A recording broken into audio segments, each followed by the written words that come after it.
County. This is one of the best events I think we ever had. So appreciate that very much.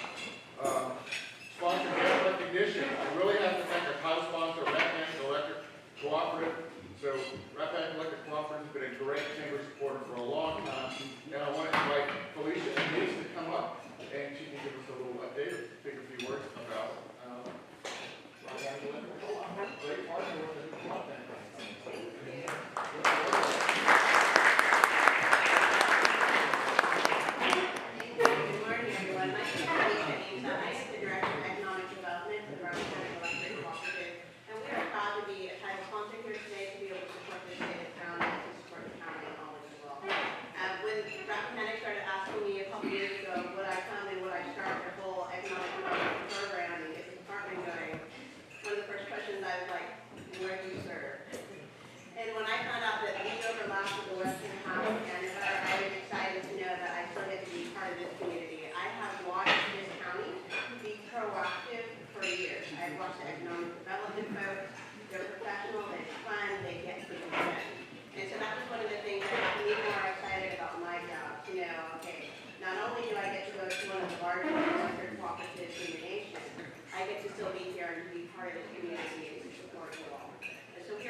Superintendent School Board, Dr. Michael Gill. Thank you for being here, Dr. Gill. From the county also we have Sheriff Hines, thank you, with some of his staff. Jim McLaughlin, Deputy Provost of the Sheriff's Office, Lieutenant Colonel Tom Woody. So thank you everyone who's coming from the county. Greatly appreciate it. We'll probably have another number of guests, including some of the other administrators. So again, thank you all for being partners with us. We greatly appreciate it. And thank each and every one of you for attending.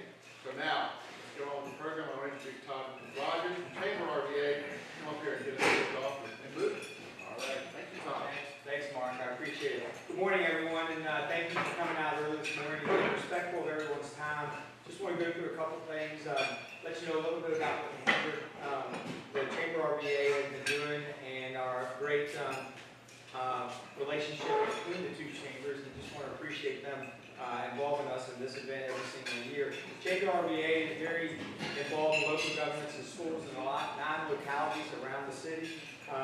And just to give you a couple of recent events that we had in the inner-city visit last month, we had about 170 people attend our in-person visit to Charlotte, including Sean Davis, Dave Pritchard, and John Budesky also went there. And the resounding information I got back from that wasn't necessarily the content, is the fact that everybody got to meet together as opposed to on a Zoom or something like that. So that was very fun for them to have that.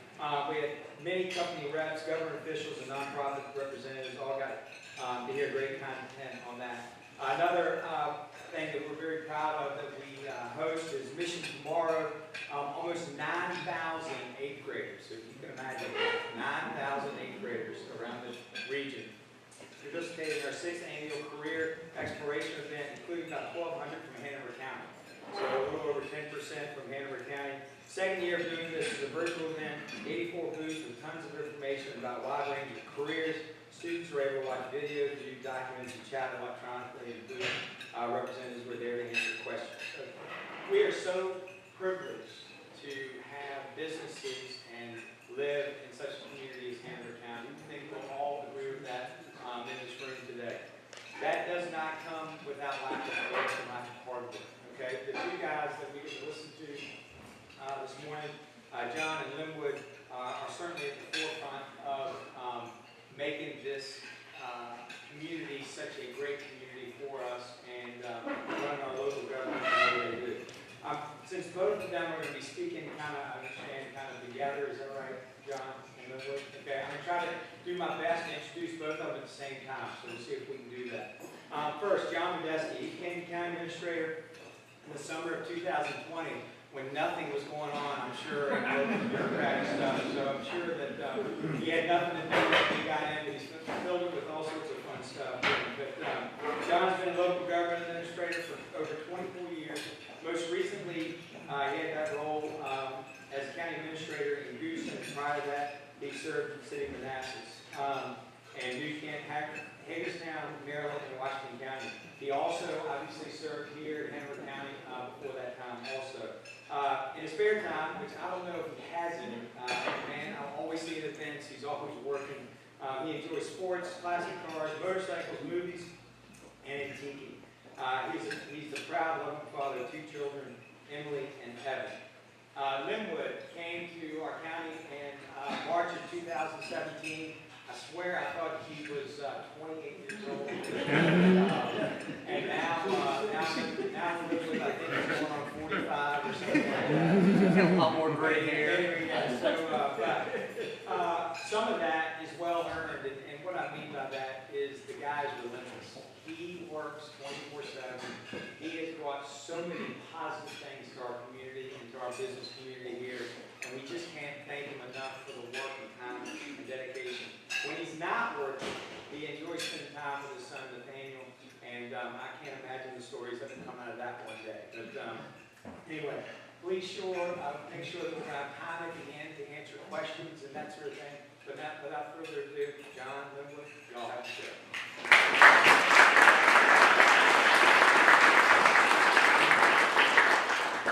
Good morning, everybody. Good morning. It is so wonderful to be here amongst so many friends. The welcome that I had to come back to last July 1, and so just a little over a year now that I've been able to be back in this capacity, to be able to come back and work with so many people that I respect and admire, and to be able to participate over the past year with Chamber RVA and Hanover Chamber. And Melissa, I want to thank you personally, one, for planning your pregnancy so you have the baby after all of this. And so, perfect timing there. But really, all of the work you do, and Brian, thank you for being here today. The partnerships is a theme you're going to see throughout our presentations today. Linwood and I are blessed to work with an extremely talented group of individuals in our departments. The community we work with is second to none, and that's our residents and our business community. And really, I'm proud to have Linwood on our team represent us on a day-to-day basis with our business engagement. And the partnerships that we have with each and every one of you in this room, I just can't thank you enough, because that's what allows us to be successful.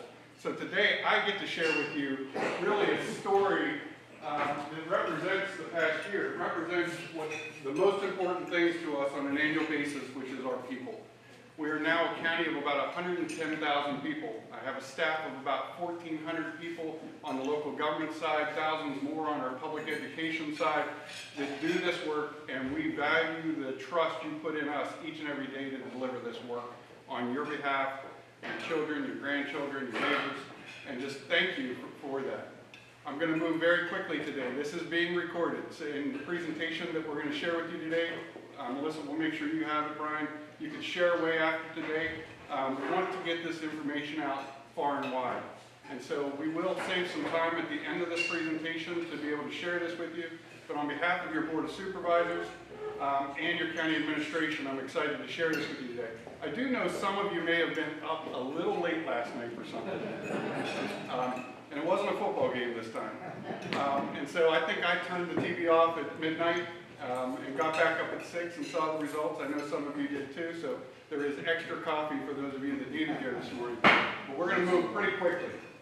I'm going to share with you some great things. You know, sometimes we get accused of touting ourselves on the back a little bit, but I'm going to take that opportunity because the work that the people are doing in your local government collectively on your behalf and with you is something we're extremely proud of. We're extremely proud that we have world-class schools here in Hanover County.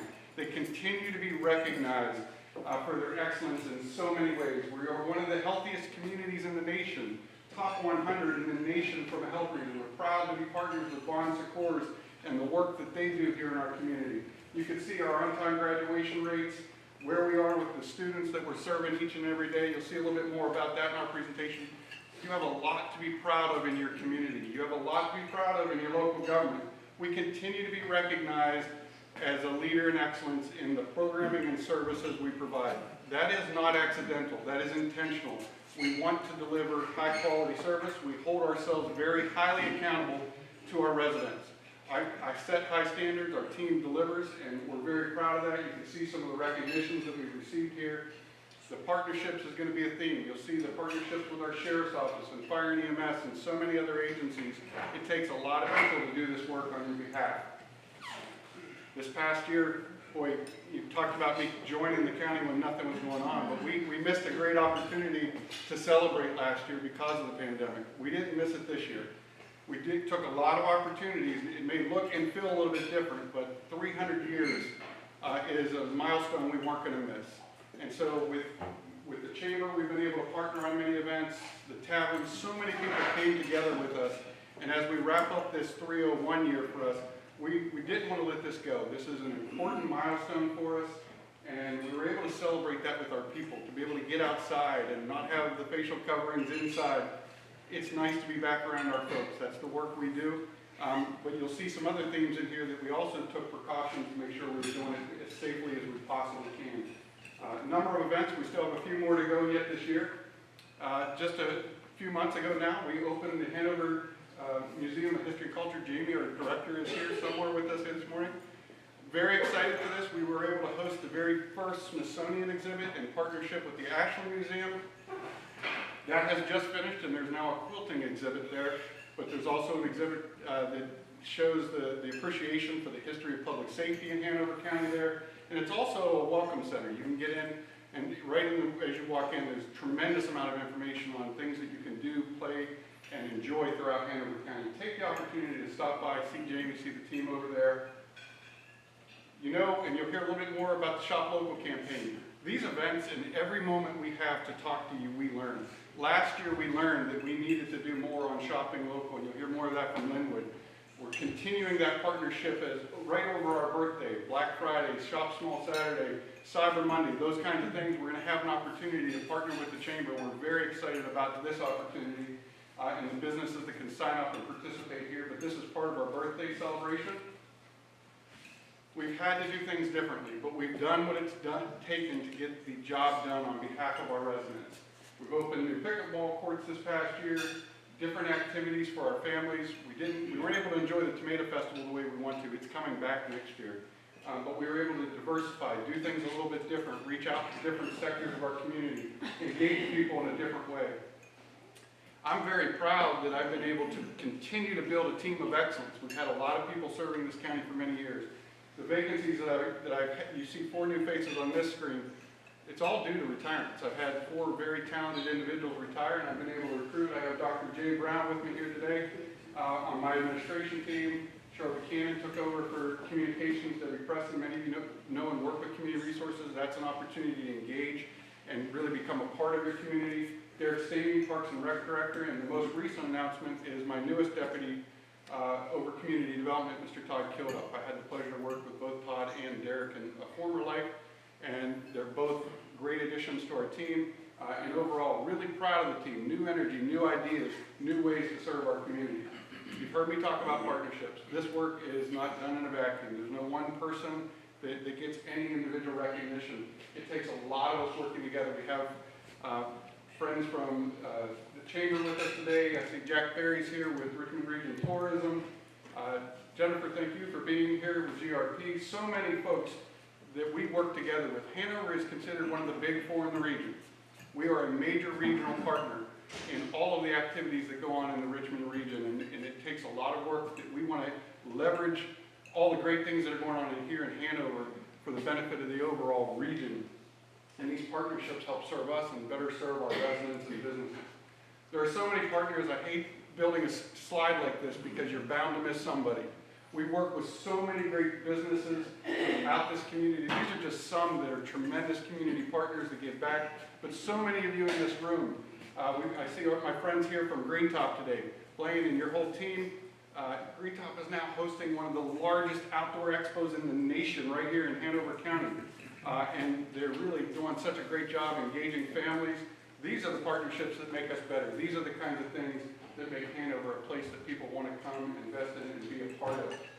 We continue to do, I could have led with COVID, right? There's so much still going on with COVID as I stand here with you today, but we need to recognize what's going on in our community and continue to move it forward. And we're going to continue to do the right things around COVID. We stepped up, and we will continue to step up. But we were also able to invest in business supports thanks to the advocacy of the chamber. We invested in businesses. We also supported our community through different housing programs, food-related programs. There were many individuals in need throughout the pandemic and continue to be to this day. And we continue these partnerships to be able to serve our community. As you know, we opened a vaccine center. This was what we needed to do for our residents. We have one of the highest rates of vaccination in the region. We did this with partners and so many, and thousands of volunteers and thousands of volunteer hours, whether it be the call center.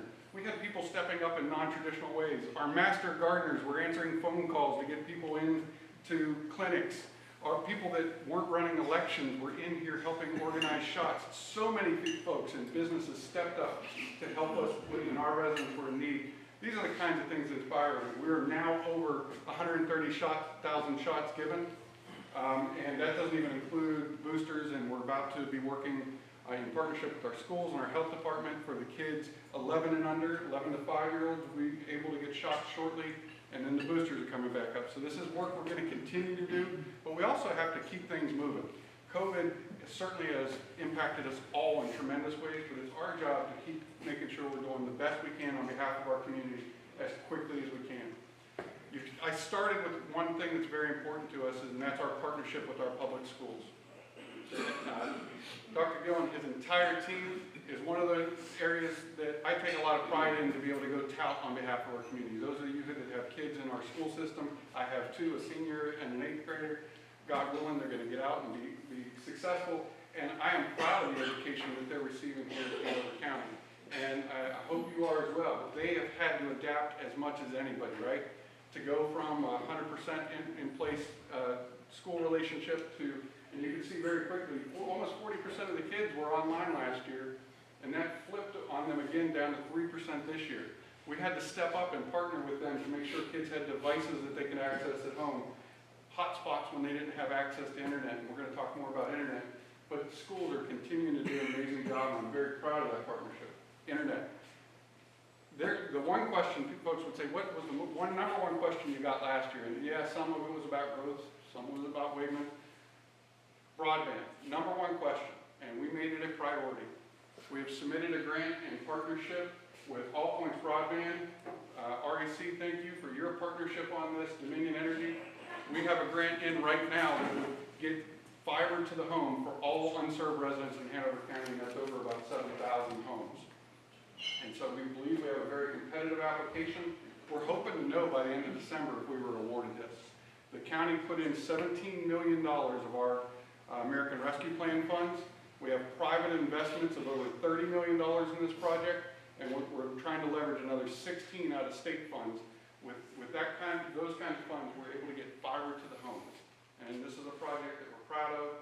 I know we have some folks, Andy's here, you know, on our committee. We've had a lot of citizen engagement on this project, and this has been an important project for us to get to our residents. And while we're dependent on this grant in December, if it doesn't come through, I got a plan B. We're going to get residents internet. It's so important.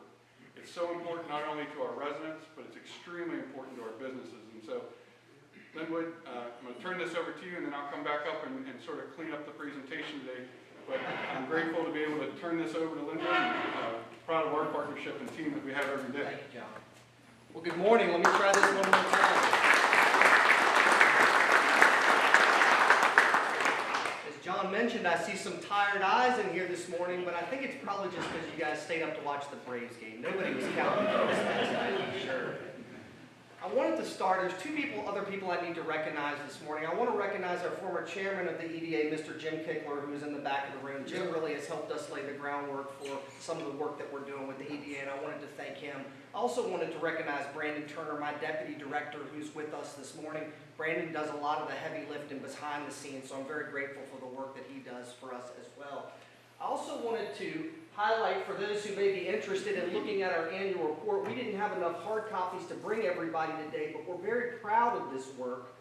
You can find our annual report at www.hanovervirginia.com/about-us/reports/.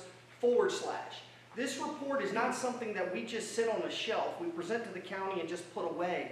This report will go all over the world this year as we highlight Hanover and we try to sell companies on why they should make a decision to choose Hanover County. So we would love for you to take a look at that, and a lot of this data will be in this presentation today.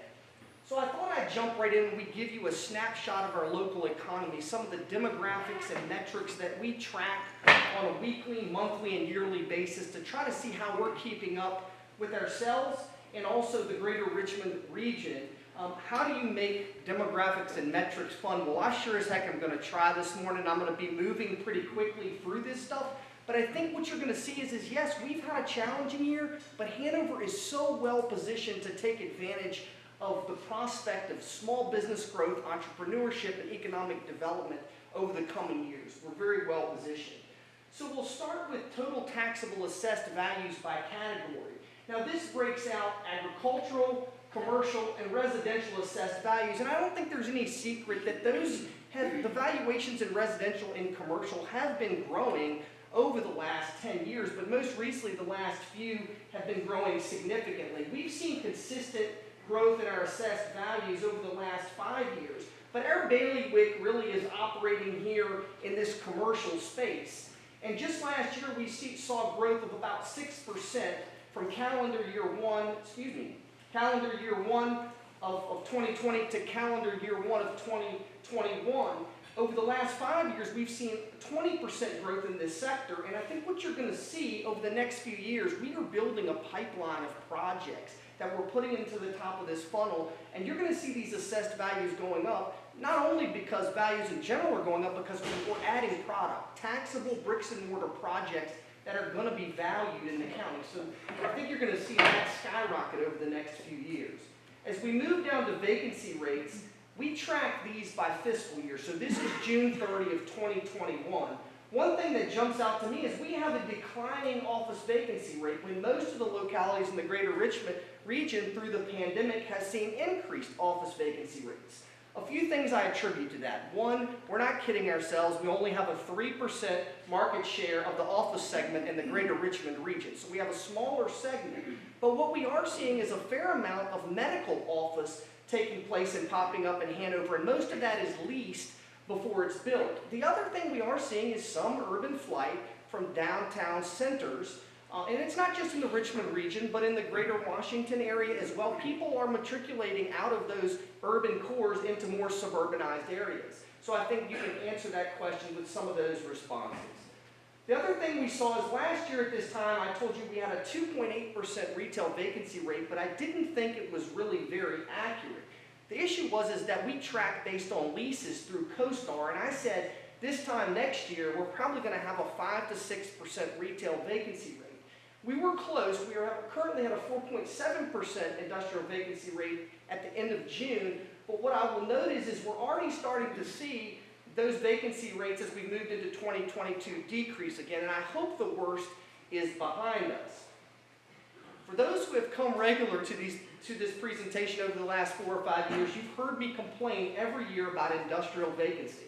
I'd say we only had a 0.6% industrial vacancy rate, 0.7%, 0.8%, and so our goal has been to try to add additional products so we actually have buildings to market to prospects that are interested in Hanover. We had no place to put them. So when I say we currently have a 2.9% industrial vacancy rate, you never thought I'd say this, but my response is praise the Lord. Brandon finally has some place to put prospects, and as you can see, we've got some additional product coming online. This is a healthy, in my opinion, vacancy rate in that industrial space.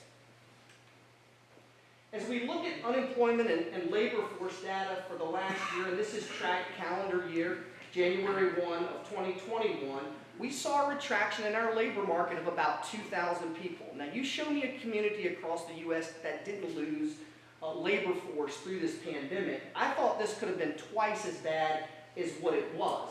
We also saw unemployment rates spike. Now this is at the end of 2020, beginning of 21. We also saw them spike at the height of the pandemic at 8.9%, but at the end of the year had receded to 4.8%. Today, we have a 2.9% unemployment rate again, which is well below what most people consider full employment. Now, a couple of reasons I attribute this, and Hanover has a different mentality, more of a blue-collar mentality. What we track is also the continuing unemployment claims. So unemployment claims continuing fell off very quickly in Hanover, and I think that says a lot about our blue-collar mentality. We need to get back to work. We're going to collect unemployment for a short period of time, but we got to get back to work. And so I think some of that data showcases that. Annual average wages. Any economic developer who tells you they create jobs is lying to you. We don't create jobs. We're a catalyst to try to attract good businesses that will create the jobs themselves. And if we're doing the right work, then we will bring businesses to the community that pay good wages. I am proud of the last 5 years that we've been able to increase our annual wages almost by 17%. It's really hard to grow annual average wages in a pandemic, and we do lag behind the greater Richmond region, so we still have some work to do there. I'll also note, if we're being fair to ourselves, we've attracted a lot of logistics and supply chain companies who don't necessarily pay on the higher end of that wage scale. So we also have to look at maybe diversifying some of our economic development strategies as we move forward. You know, Hanover doesn't own any specific economic development sites to market, so we have to work with landowners to help advance their strategic sites in our suburban services area. We're not pushing properties that are outside of that suburban services area. This is hard work because we don't control the land.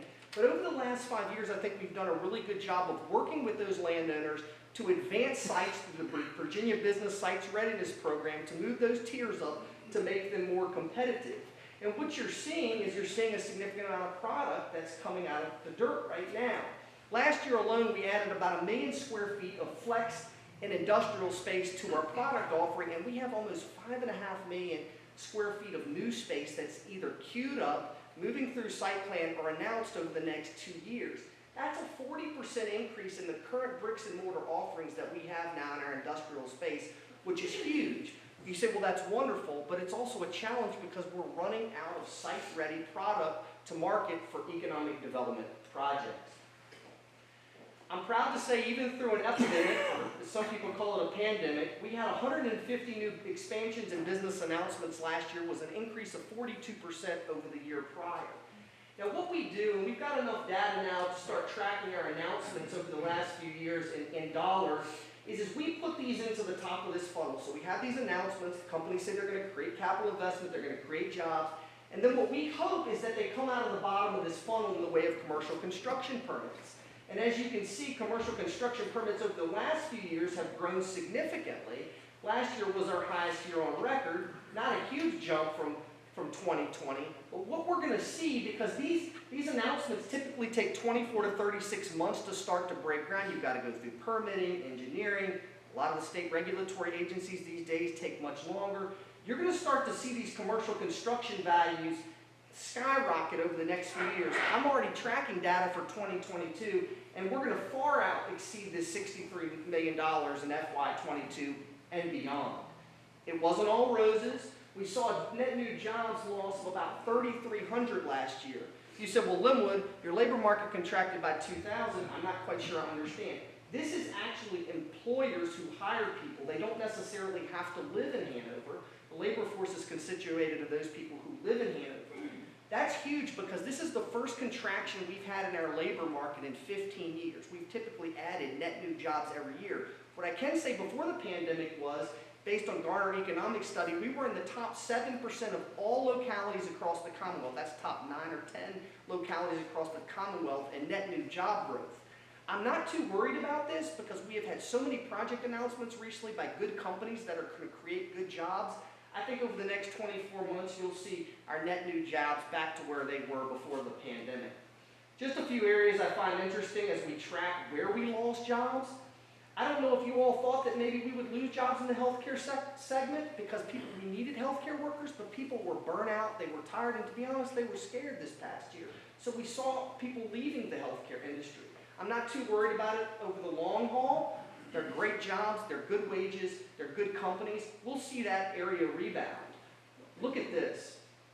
22% increase during a pandemic in net new jobs.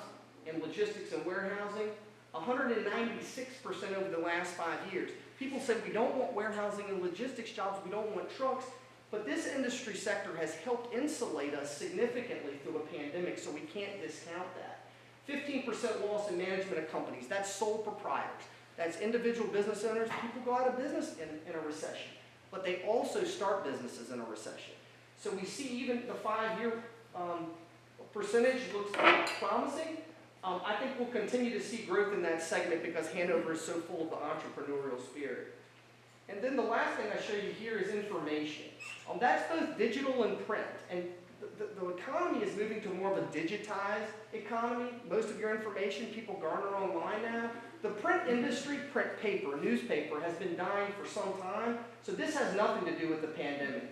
This is more community-driven based on that print industry, and we've continued to lose jobs in that segment for quite some time. We do like to show you a few pretty pictures. We give you a lot of data and statistics of some of our larger announcements over the last year. Matson, a company out of Frederick, Maryland, is developing a $70 million industrial complex along Harley Club Drive, one of our biggest announcements over the last year. Quikrete is developing a bagging facility in Doswell. They supply Lowe's with all of their bagged concrete. They cannot keep up with it up and down the East Coast. So that facility would be very beneficial for Lowe's. Migrant Glass occupied what we thought was going to be a speculative building along Lake Ridge Parkway, which was taken down before the roof was put on, most recently right across from Bass Pro Shops. Code Blue Technology. I was hoping Trey Hayden, one of our EDA members, would be here this morning. This is one of our first Class A office projects over 10,000 square feet that we've had in quite some time, and we were lucky to get Trey back from Henrico. We stole him back from Henrico. So glad to bring him back to the good side. You know, we talk about retail has struggled, but we had 3 new retail business centers announced. I hate calling them strip centers. I don't like that at all. 3 new retail business centers announced over the last year.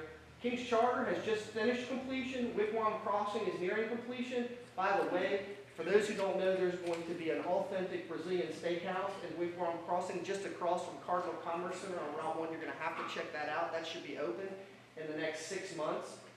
And then we cut a ribbon on the ABC warehouse and distribution facility, state of the art. And I know we don't love the tax model because we can't tax the real estate. Economic developers love to tax things. But what we do is get a bunch of good jobs, over 500 good jobs, and the trickle-down economic model is significant. Just a few others, expansion projects. Hanover Foils and Owens & Minor expanded their production lines over the last year. Hanover Specialties built a brand new facility. Arc Natural Services took over what used to be Diane's Fine Desserts. If you drive into the airport, that rehabilitation project is absolutely beautiful compared to what it looked like before. If you're ever driving through there, make sure you check out what Arc Natural Services has done to their building. Bon Secours, we announced this last year. They finally broke out a wall and are expanding what used to be the sheltering arm facility, 44 beds, $52 million expansion there. I will tell you that you can deduce, based on 44 beds and $52 million, that hospital beds are expensive. Blazer Heating and Air broke ground in the Mechanicsville district on a new 6,000 square foot facility. And what I'll say is, if somebody came up to me and said, "They've already built that building? I was at the groundbreaking 2 months ago." I said, "No, that's an architectural rendering. It almost looks like a real building. They've gotten so sophisticated. But no, that building is not complete. But if it looks 75% as good as that rendering, it'll be very nice." I always pause and stop here because this is the most important work we do in our department, is the support of our existing businesses. Announcing new big projects is sexy, but this is the hard work, and our team has worked tirelessly to try to find ways to support our existing business community. I'm proud to say that we've been able to help almost 700 businesses in the last year with some of the initiatives that we've developed in conjunction with our support from the board and the local chamber. We've got wonderful partnerships. But we have tried to find creative ways to support those businesses. That number, 670, is almost as many businesses as we've helped in the last 5 years and 1 year specifically.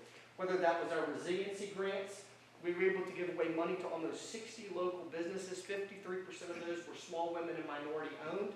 We developed a hiring app to drive traffic to businesses in Hanover who were hiring. And then we developed a Workforce Wednesday where we would actually showcase that business So we wouldn't just have them put it on an app, we'd actually highlight it on all of our social media pages.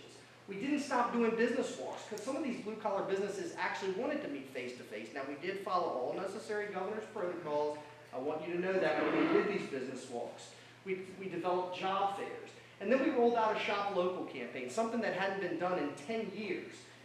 We developed a video. I know that Colonel Hines is here. His team helped us. I know Dr. Gill, his team supported us. Jeff Ropilan, Fire and EMS, and our board made a cameo on a video. We really wanted to tell the story of if you spend your tax dollars locally, how do they come back to support our local services?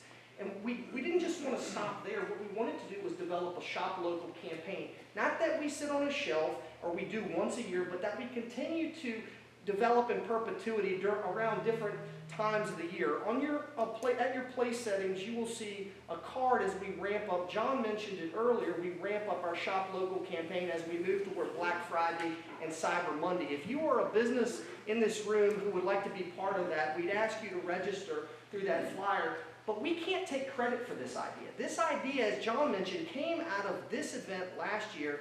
Phil Englander is here with Hart Nissan, and we ask questions at the end, and we do value small businesses' perspectives. He said, how can we develop something that genuinely tells the story of why people should spend their dollars locally? So we hired a professional videographer and a voiceover specialist, and we developed this video. And Phil, I hope you'd be proud of us. We're not going to sit this thing on a shelf. We're going to continue to roll it out year in and year out to try to generate the most exposure for our local businesses.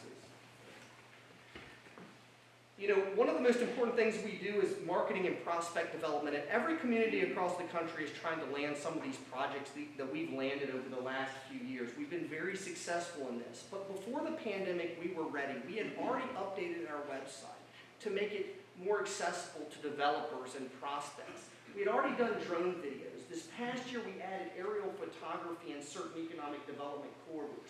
We started marketing our features specific buildings and sites on our website to drive more traffic. As you can see over here, the increase in all of our social media referrals, our outlets, we continue to try to drive interest to these websites to bring attention to these prospects.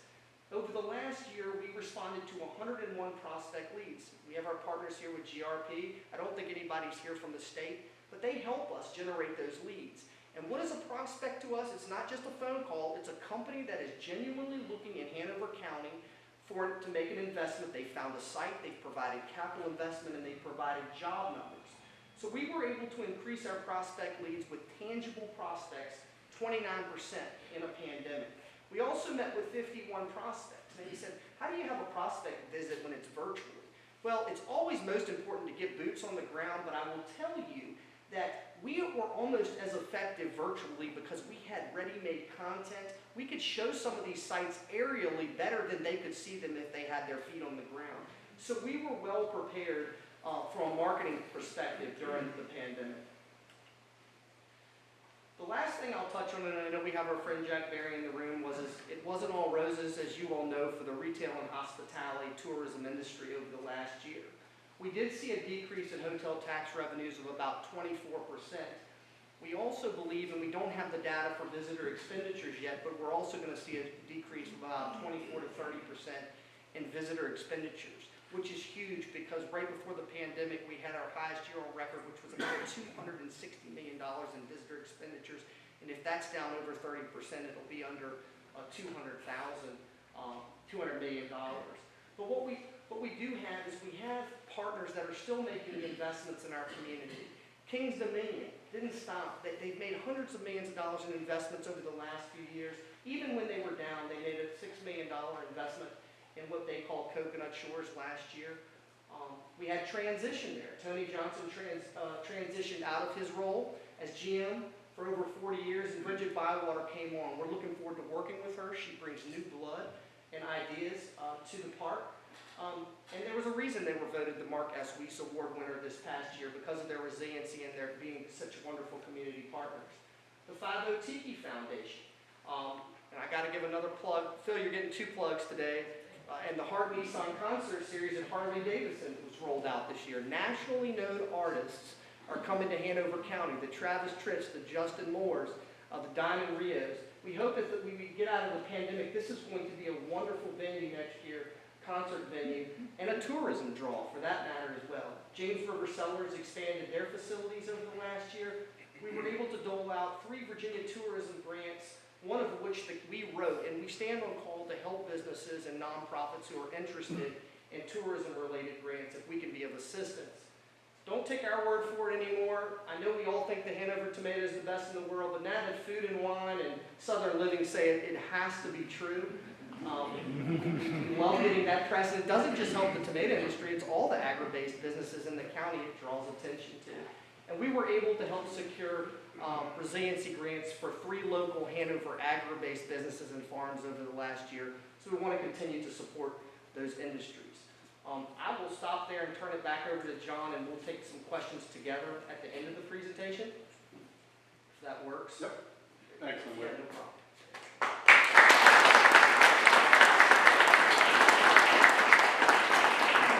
I've always wanted to say, but wait, there's more. So there's lots more, and I'm going to move pretty quickly here just out of respect to your time. But one of the things when we start sharing statistics, and there will be a test shortly, it's always very hard because we're here touting some of our successes, right? And all the great things that are going on in the county. But remember, there's a percentage of our community that's still struggling. There's a percentage of our community that all this great news doesn't mean a lot for them in particular. And so that's why you hear about some of the supports we're putting in for our community and those kind of things. So we tout a lot of the great successes going on, but we always recognize there's 2 sides to every issue. And we need to make sure that we're lifting everybody up when we can and supporting them. One of the questions I ask every time I'm in front of a group of people, so how fast do you think Hanover has grown in the past 10 years? I hear things like 15%, 30%, 1% a year over each of the years over the past 10 years. And so our growth rate is actually below our planned comprehensive growth plan rate. And so we have been managing it. We've been able to manage it properly, but if you live in the 301 corridor, Atlee High School corridor, down 360, you're seeing growth. That is intentional. We have worked through that, but we also have other areas that have had growth and managed growth, and you're going to hear me talk much more about our plan, but you're continuing to see Hanover is a destination. Hanover is a place that not only do we all want to live and raise our families in, others in the area see how wonderful this community is. But we have continued to grow, and you are seeing that, particularly in the residential dwelling units, we've continued to have growth here. And that shouldn't be too much of a surprise, but the majority of it is in alignment with our plan. Obviously, we're about 475 square miles here in Hanover County. Some folks don't realize how big we are. And so when you start thinking about the suburban services area, which is more our core, the upside down Y there, that's where we intentionally put our utilities. That's where we plan to go. But then we have all of the mileage outside of there that you can enjoy and love about Hanover County. New home starts and values, as you see it just slightly tipped backwards this year, but house values in Hanover continue to grow, especially if you're a seller, great market, right? And so there's still major return on investments for folks in this community. The major assets, home values, we are far above the Richmond median on home values here. And so still a great place to make your housing investment. Hanover have always been known for its strong financial management and fiscal excellence. We continue to maintain this. We're one of 48, it's now 48 because Goochland County that I left before just got their 3rd AAA. We are now one of 48 counties nationwide. And think about it, Henrico County, Richmond County, or Chesterfield County, Hanover County, and now Goochland County. In the Richmond region alone, you have multiple AAA counties. The only other area in the nation that has that is the Raleigh-Durham area. And so we're competing and we're setting a strong example, not only for the Richmond region, but nationwide. We continue to put a budget out that is continued to be responsible. At the end of the day, we are over a $500 million business that we manage on your behalf each and every day. I have 35 unique business units that, with all different trades and skills and employees that serve this community each and every day. And so as we focus, you can see where our priorities are. Our priorities are where our money is. Education and public safety are the top 2 things local government does. You'll see all the rest of the funds don't even really come close, but human services is really 3rd in our cost spending categories on an annual basis. Everything else sort of pales And we have a lot of work to do in this area. But I think it's always good not only to share with you where we're being successful, but some of the challenges we're facing.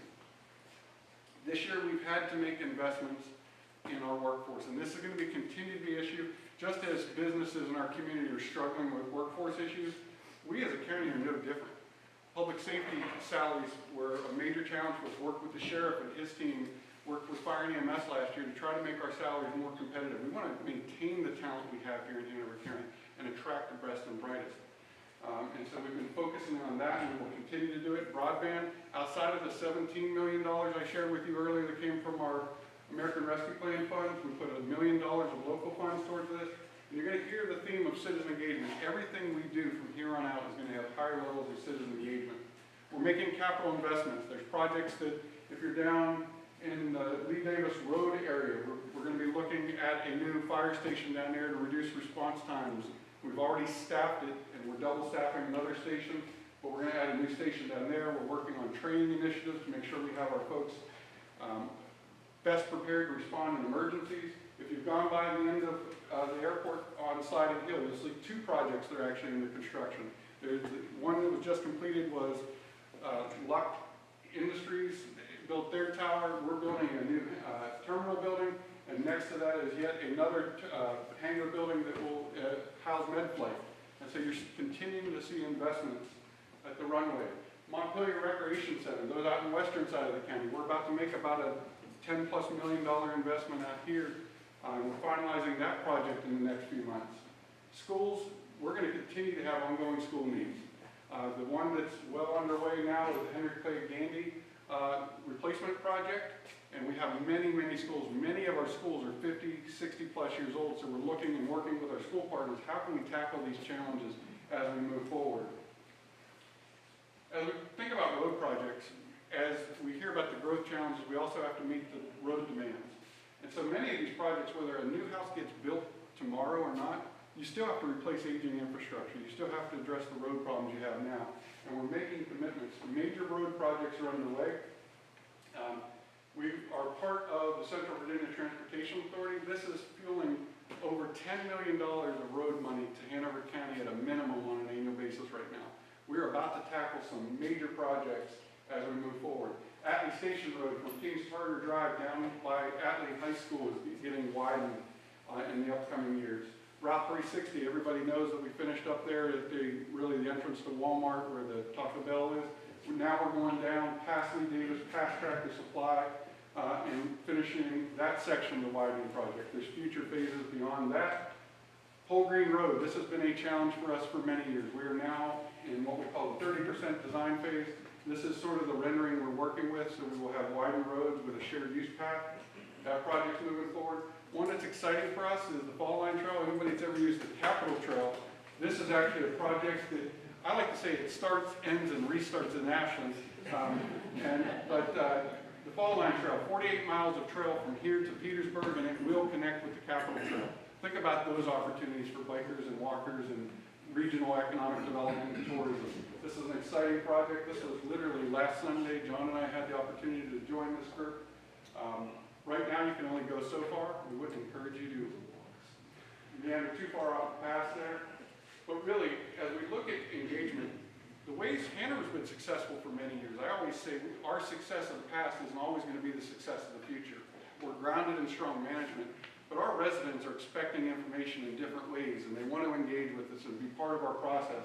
So how are we going to do that? We're going to be expanding engagement tremendously, and that's on the front end of projects, throughout projects, and on the back end. We need to hear, listen, and make sure our residents are part of that project. Some of the things I hope you've seen over the past year, we've been intentional. When we have information, we share it. When we're looking for information, we're engaging, and we're going to be doing much more of that. The census is just out. You heard me say we're 110 strong. We grew just about 10,000 people since the 2010 census. This information is now feeding into our redistricting work. Tonight, if you're looking for something to do tonight and you're not tired from last night, our last meeting at Mechanicsville High School on redistricting. This is only about local election districts. This isn't about congressional districts. This isn't about school boundaries. This is about who you vote for here locally on your Board of Supervisors. And we have some adjustments. You can see, as you can imagine, the Chickahominy district was the district with most of the growth. We have one meeting left tonight. The Board of Supervisors will revisit this at their board meeting next Wednesday.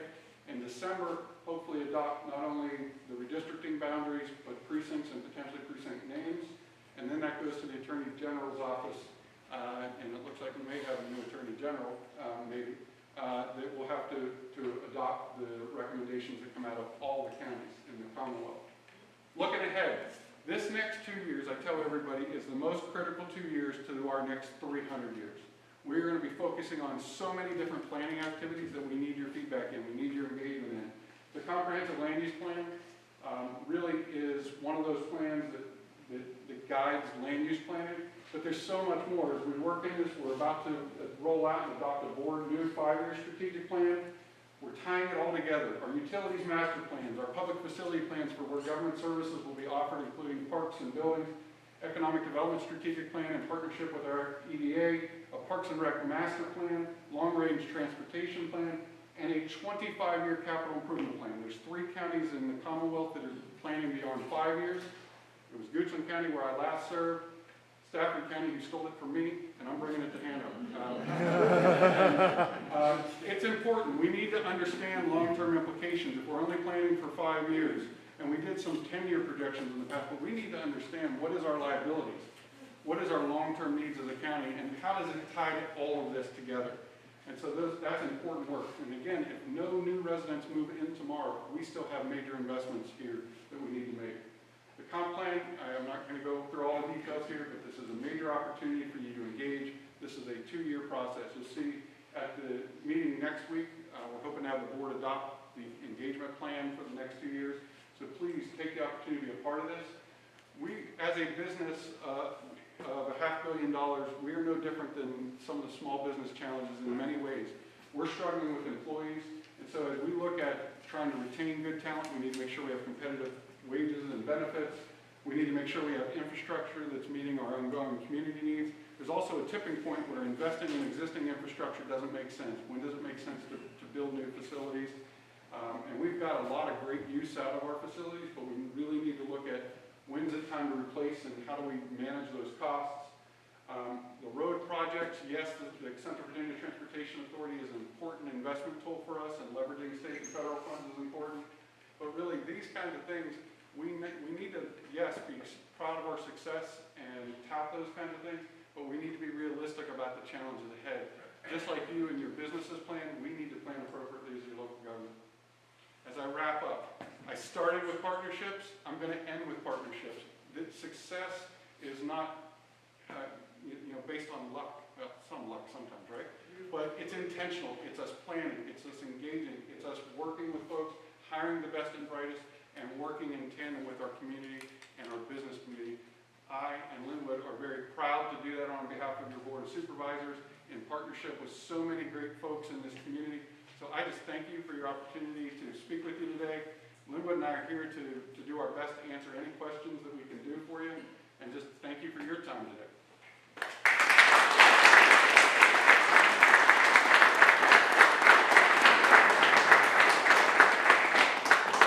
Now that we've gone over an hour, there's no questions. We'll stay if you We'll have stay to. if we have to, yeah.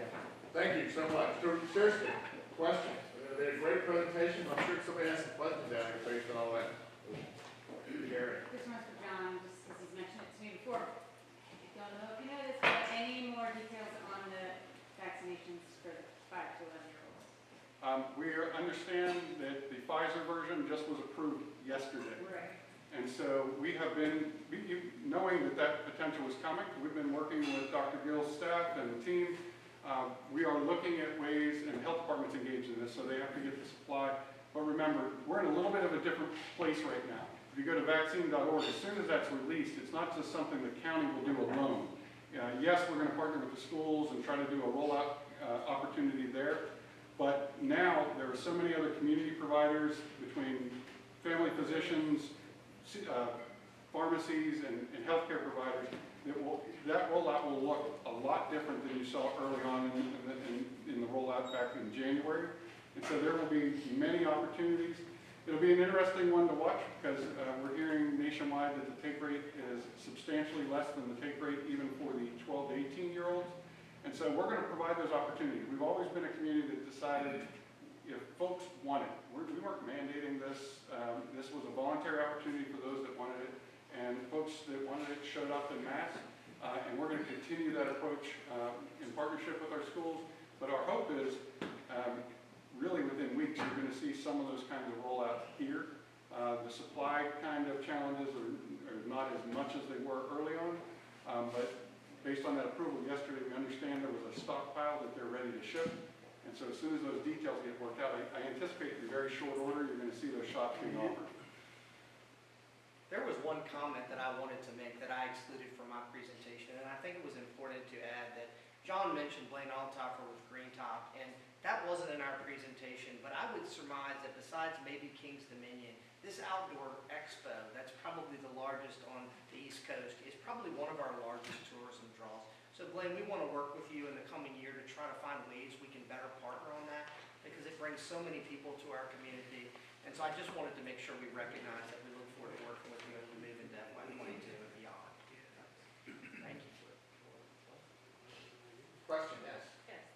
With the Green City Initiative coming up, do you plan on tapping into any of those resources to try to get, I guess, accommodations for those people that are coming there? Because if that's the athlete area, the Hanover area, so they may be able to spill over here so they can be closer to the Green City Initiative. Have you all thought about that as part of your planning? It will certainly be a consideration, but the Green City Initiative is the Henrico County project that's right off of Parham Road and Route 1, the old Best Products site location, if anyone knows where that was. Certainly, I think there will be an impact. Most of the road network issues are going to be Henrico based. They do back up to Hanover County in some ways, so we're sensitive to what does that do to our residents and the impacts there. I think our bigger impact likely will be the rejuvenation of what they do at Virginia Center Commons, and what's that mean for us in the Route 1 corridor. Quite honestly, I think Hanover has all the upside of those investments at Virginia Center, and so those areas are going to be intentionally planned, even more so, and so it will be the combined effects of what happens at Green City, what happens at Virginia Center, really the Route 1 corridor is where I see that impacting us most. Small business corridor planning, but to your point, as we look at Green City too, what are those opportunities on the other side of Hanover from a small corridor and development perspective as we start to work on our comprehensive planning efforts? So we do need to have a plan and a strategy for both those corridors. So it's a great question.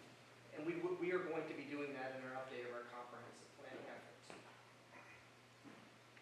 Other questions? Anybody else? Well, thank you guys so much. Everybody knows management career philosophy.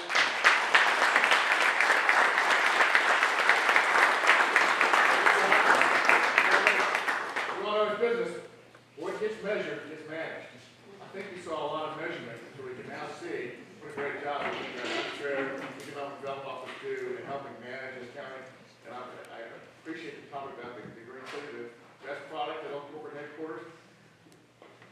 Wayne Hazard, that was our backyard. We used to play back there in those woods. That's where we grew up. So this community is about partnerships, it's about relationships. So thank you guys.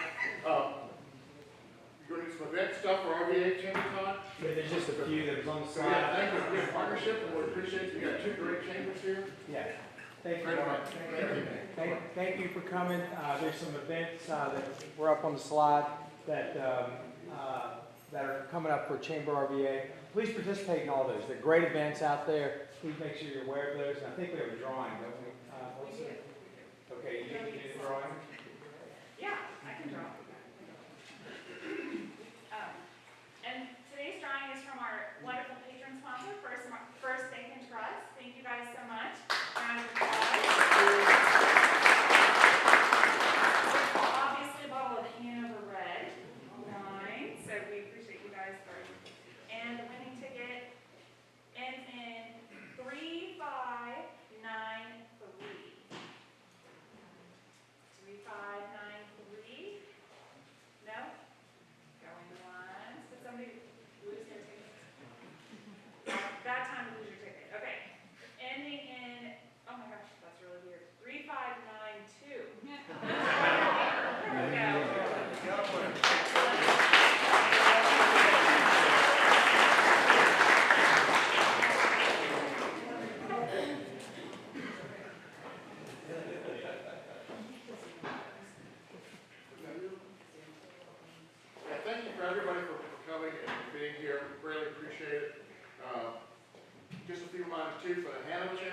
course, we've got the November Business After Hours, November 17th, hosted by Code Blue. You saw that new building, so you get an opportunity to go see that new building. You can join at 7:45 for a ribbon cutting for that. So after a ribbon cutting for that new building, in the Rutland area, food and beverages from 5 to 7. It's a great event, so come on out. Mark your calendar for Celebrate Hanover on December 2nd at the Hanover Vegetable Farm. So I think it's really appropriate for our county. Food provided by Homemade by Suzanne from Ashland. Thank you, so we're bringing all that in. So don't miss an opportunity to support Hanover Christmas Mother Program, another great opportunity to support things going on in our community and fellowship with fellow businesses in that area. Again, I want to thank Chamber RVA, Todd, you guys, wonderful to have you here. We really appreciate the relationships we have working with you guys, and ensure we have a special partnership for all these events and things like that. That just makes us more special. It's wonderful when we can all come together and have a community like this, see the great things